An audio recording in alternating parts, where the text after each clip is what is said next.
Le bruit des néons vacillants de la station-service Shell était le seul son qui brisait le silence de la nuit.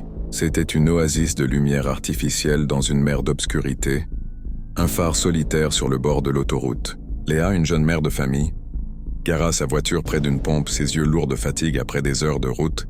Alors qu'elle sortait, elle remarqua une vieille silhouette dans un coin sombre de la station. C'était un scooter Vespa, d'un rouge autrefois éclatant mais aujourd'hui dévoré par la rouille et l'abandon. Il reposait là, comme une relique d'un autre temps, étrangement déplacé sous la lueur clinique des lampes. Léa sentit un léger frisson parcourir son échine, mais elle l'ignora, attribuant ce malaise à l'épuisement et à la solitude des lieux.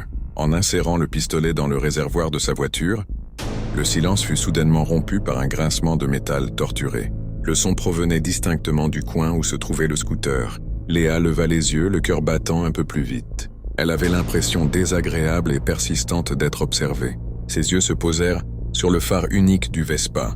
Il semblait la fixer, une lentille de verre vide qui pourtant paraissait chargée d'une intention malveillante. Le sentiment d'inconfort se transforma en une peur sourde. Chaque craquement du métal, chaque ombre dansante projetée par les néons semblait confirmer ses craintes. L'air devint lourd, chargé d'une tension palpable, et le scooter abandonné n'était plus un simple tas de ferraille, mais une présence menaçante qui l'épiait dans la pénombre. Soudain, l'impensable se produisit.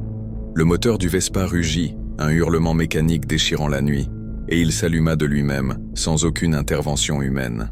Le phare s'illumina d'une lueur surnaturelle, une lumière blanche et aveuglante qui ne ressemblait à aucune ampoule ordinaire. Sans pilote, le scooter se redressa sur ses roues et fonça droit sur elle. Les pneus crissèrent sur le béton alors qu'il accélérait, son unique œil lumineux brillant d'une fureur mécanique et hostile. La peur de Léa explosa en pure terreur. Ce n'était plus une impression, mais une attaque violente et incompréhensible venue d'un objet inanimé.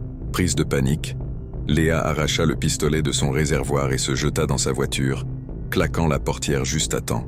Elle tourna la clé avec des mains tremblantes et démarra en trombe, les pneus crissant sur l'asphalte alors qu'elle fuyait la station maudite. Dans son rétroviseur, elle vit le scooter s'arrêter brusquement près de la pompe qu'elle venait de quitter. Alors que son image s'éloignait, un petit objet scintilla sous les néons, juste à côté de l'endroit où le scooter s'était immobilisé. C'était une petite clé ancienne, en laiton, qui venait de tomber sur le sol. La suite dans la partie 2.